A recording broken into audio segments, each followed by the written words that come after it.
بسم الله الرحمن الرحيم اتل ما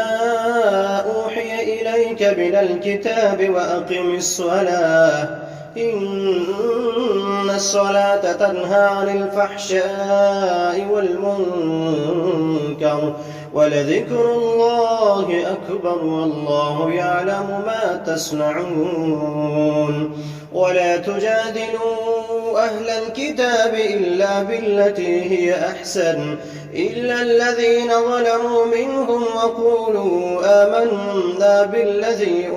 أنزل إلينا وأنزل إليكم وإلهنا وإلهكم واحد ونحن له مسلمون وكذلك أنزلنا إليك الكتاب فالذين آتيناهم الكتاب يؤمنون به ومن هؤلاء من يؤمن به وما يجحد بآياتنا إلا الكافرون وما كنت تتلو من قبله من كتاب ولا تخطه بيمينك إذا لارتاب المبطلون بل هو آيات بينات في صدور الذين أوتوا العلم وما يجحد بآياتنا إلا الظالمون وقالوا لولا أنزل عليه آيات من ربه قل إنما الآيات عند الله وإنما أنا نذير مبين أولم يكفهم أنا أنزلنا عليك الكتاب يتلى عليهم إن في ذلك لرحمة وذكرى لقوم يؤمنون قل كفى بالله بيني وبينكم شهيدا يعلم ما في السماوات والأرض والذين آمنوا بالباطل وكفروا بالله أولئك هم الخاسرون ويستعجلونك بالعذاب ولولا أجل مسمى لجاءهم العذاب وليأتينهم بغتة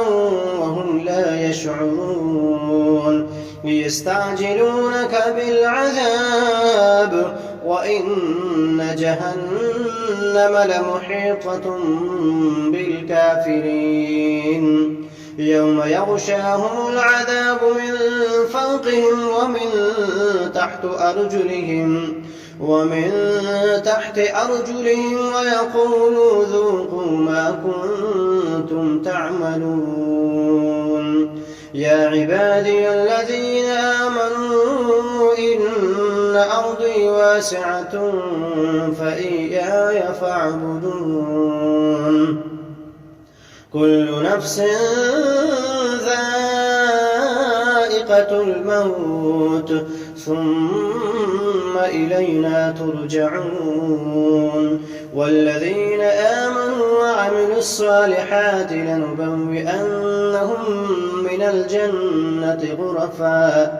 غرفا تجري من تحتها الأنهار خالدين فيها نعم أجر العاملين الذين صبروا وعلى ربهم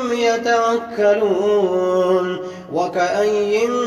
من دابة لا تحمل رزقها والله يرزقها وإياكم وهو السميع العليم ولئن سألتهم من خلق السماوات والأرض وسخر الشمس والقمر ليقولن الله فأنى يؤفكون الله يبسط الرزق لمن يشاء من عباده ويقدر له إن الله بكل شيء عليم ولئن سألتهم أمن نزل من السماء ماء